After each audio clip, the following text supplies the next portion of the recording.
අපි අද 7 වසර විද්‍යාව අම්ල හා භෂ්ම පාඩමේ කුඩා ක්‍රියාකාරකමක් කරලා බලමු.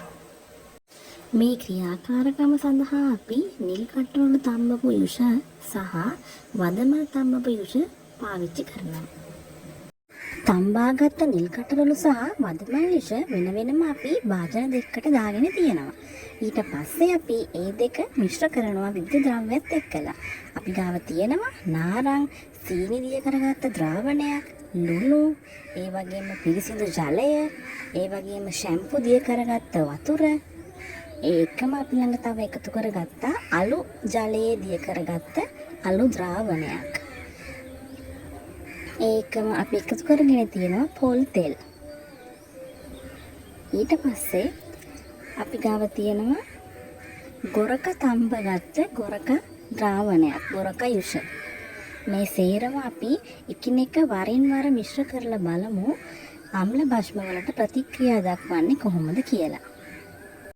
ඉස්සෙල්ලාම අපි වදමල් යුෂ ටිකකට එකතු කරගන්නේ ගොරක තම්බගත්ත යුෂ ටිකක්.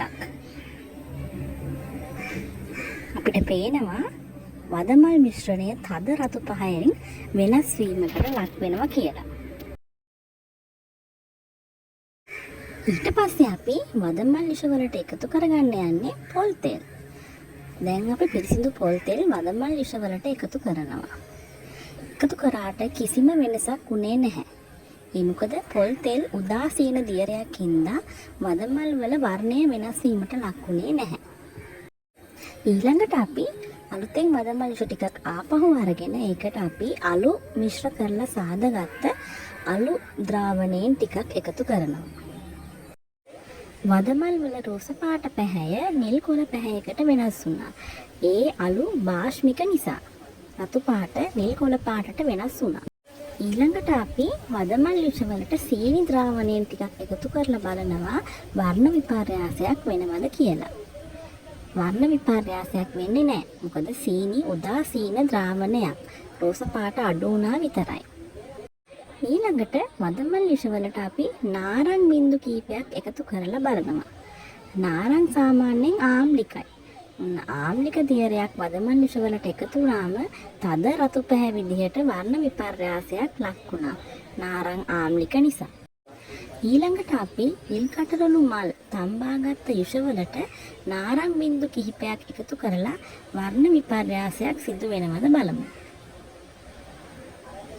අපිට පේනවා නිල් පාට වර්ණ විපර්යාසයකට ලක් වුණා රෝස පැහැය විදිහට. ඒ නාරං ආම්ලික නිසා.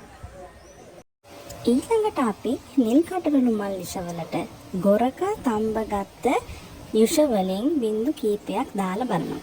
ගොරකත් ආම්ලික ද්‍රාවණයක්. අපිට පේනවා ඒකදිත් නිල් පාට රෝස පායට හැරුණා. ඒ කියන්නේ ආම්ලික ද්‍රාවණ නිල් පාට රෝස පායට හරවනවා.